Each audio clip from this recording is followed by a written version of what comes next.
Hi guys, this is Alea Jen and welcome back to my YouTube channel. So for today's video, ilang oras nga ba ang tulog ng OFW dito sa Hong Kong? So mostly guys, na mga OFW, hindi nakakayanan yung kaya nagbe-break ng kontra kasi nga sa pahinga dito sa Hong Kong. So guys, totoo na maliit lang yung mga bahay dito sa Hong Kong. Totoo na konti lang yung yung lilinisan mo, hindi katulad sa Middle East na grabe, sobrang dami. Pero dito sa Hong Kong, guys, mas matagal ka matulog. So dito yung tulog ko is natatapos ako ng trabaho 10:30 to 11. Minsan nga kagabi nga umabot pa ng 12 yung trabaho ko eh. Natapos ako alas 12 na. Hindi naman sa may trabaho pa ako, pero inaantay ko yung amo ko kasi umalis sila. So ako yung nagpatulog sa bata. So inantay ko pa silang dumating bago ako nakaligo. Yun, umabot ng alas 12. Tapos nagsorry yung amo ko sa akin. Sabi ko, okay lang, day off ko naman bukas. Sabi kong ganun. Pero mostly guys, kapag may pasok yung mga bata dito sa Hong Kong, yung tulog talaga ng mga katulong is 11 na. 11 na kami natatapos. Totoo yan. 11, 11:30. Yung iba is umabot pa ng alauna, alas 2. Meron akong subscriber, nanonood siya minsan hindi. Yung trabaho niya is umaabot hanggang alas 4 ata ng umaga. Pero yung gising niya alas 10 naman daw. Pero mahirap pa rin, mas maganda pa rin or mas masarap matulog sa gabi kaysa sa umaga. So, yung tulog lang ng mga katulong dito is 4 hours to 5 hours lang guys. So tutulog kami ng alas 11 matatapos kami. Syempre maliligo pa. So abot kami ng alas 12, maglalagay pa ng anik-anik sa mukha. And then, yan, natutulog ako 12:30. So gising ako ng 5. Magluluto na ako ng pagkain sa bata. Magluluto na ako ng ng tanghalian niya sa school. So, yan, ganun yung routine ko araw-araw. Bumabawi na lang ako sa tanghali kasi meron akong isang oras na tulog. So, minsan yung isang oras na yun, kinukuha pa yun ng amo ko. Magpapaluto siya sa akin ng kung ano-ano sa kusina, inaabot ng anong oras. Kaya, yung dapat na pahinga ko na is hindi ko pahinga. So, hindi ko na naging pahinga minsan.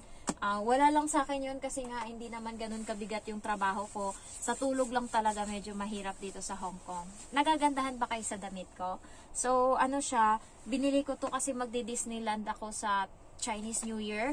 And yung suot ko is skirt, maiksi. Tapos naka-boots ako. So, kailangan ko ng ganito. Yung hanggang malapit sa tuhod. So, nabili ko siya ng 180 Hong Kong dollar. So, hindi ko lang alam kung makikita nyo siya. Pero ganyan siya hanggang baba. Ayan, siniper ko kasi malamig ngayon. Pero makita nyo yan sa Disney pag pag nag-post ako. Maganda siya guys. The North Face yung brand. So, mahilig na ako sa ukay-ukay ngayon. And, alam nyo guys, mas masaya, alam niyo yung nag-order ako hindi ako nag-order, merong nag-post sa online sa Hong Kong barter carousel, ganun chucho, yung mga group ng mga OFW dito sa Hong Kong. So nag-post siya ng boots, yung brand is Tory Burch. 250 siya, ang mahal, 250 Hong Kong dollar. So dahil sa brand binili ko. Tapos wala na, may sira siya ngayon. Alam mo yung hindi mo masumbatan yung nagbenta kasi nga wala nasa'yo na. Kahit ano naman gawin mo, hindi mo na maibabalik yung pera. Tsaka, itatapon ko na lang yun. Sayang yung 250 Hong Kong dollar. Tas kanina, ako dito sa Sham Shui po, naglakad-lakad ako. Nakarama ata ako kasi nga, nang buraot ako sa AFAM ko, nanghingi ako ng pambili ng ganyan. So, binigyan ako ng 900 Hong Kong dollar. Kasama na yung pamasko ko doon. So, hiningi ko sa kanya yung boots nga. Tapos ayun, pangit pa yung nabili ko. Nainis ako sa sarili ko. So, ayun, napabili ako kanina sa Sham Shui po ng boots. Mura lang siya, 60 Hong Kong dollar. Papakita ko sa inyo. Mas maganda pa dun sa binili ko. Tatapon ko talaga yun. Kung sino man gusto noon, ibigay ko na, size 7. Pero baka hindi nyo rin magustuhan, papakita ko na lang. So, ito yung nabili kong bago. 60 lang to guys. Ayan, siya, pwede siyang tupiin yung eto niya. Ayan, pwede siyang tupiin. Ayan. So, 60. Ito yung bed ko kasi malambot. Ayun, matigas. Hindi ako natutuwa nung sinuot ko yun nung nakaraan. Ipapakita ko dito, baka may magustuhan nito. Sayang kasi kung itatapon ko lang. Tapos ang mahal-mahal. Wait ha. May sira siya. Papakita ko yung sira. Baka malagyan nyo ng glue. Sorry.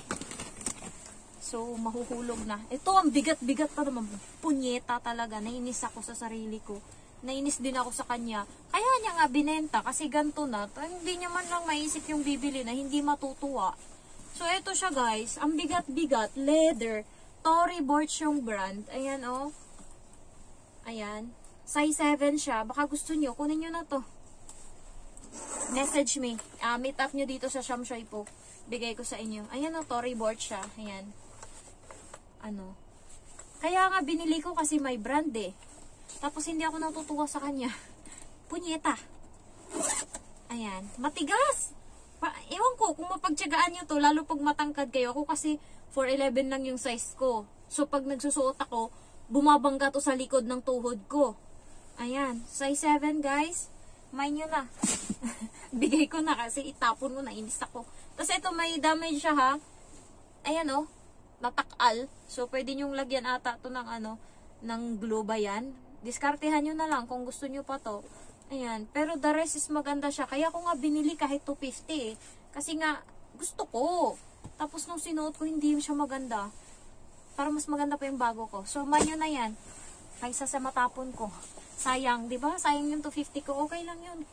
Kung magamit nyo naman yan, hindi matutuwa ako kung sino man makamay niyan. Size 7, okay?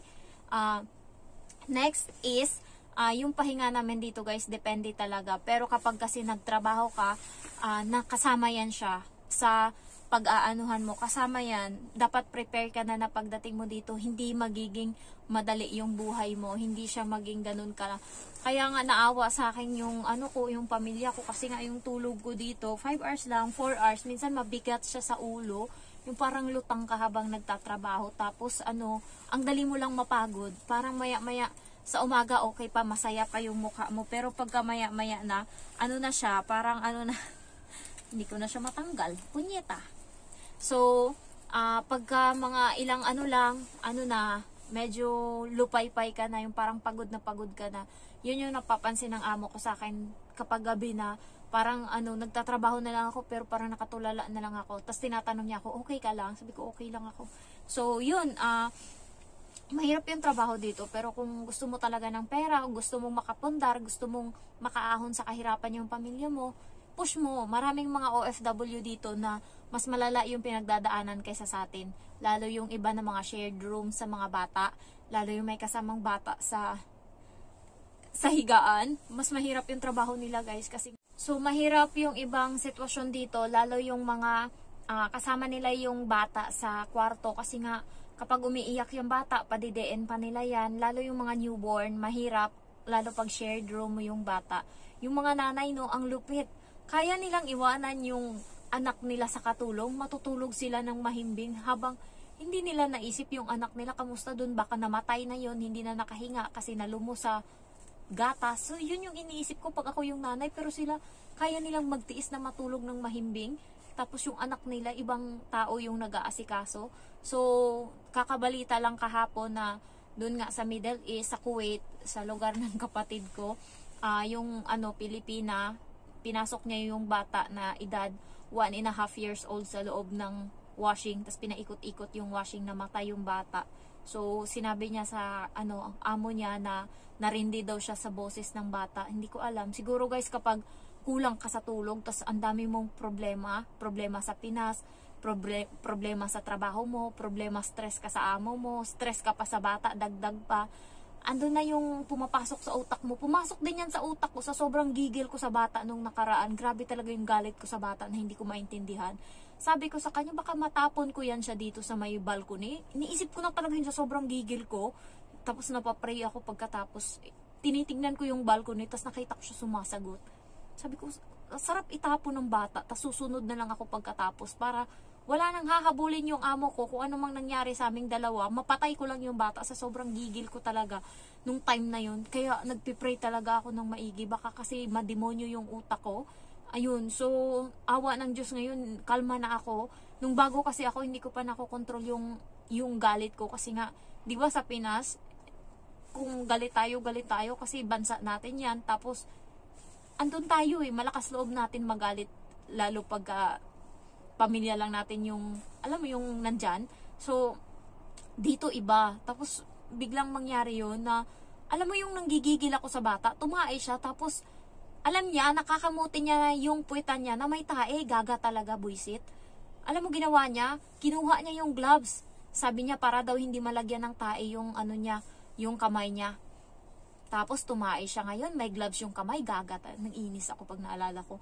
Alam mo yung gloves niya na nasa kamay niya, kinamot niya dun sa puwitan niya na maraming tae.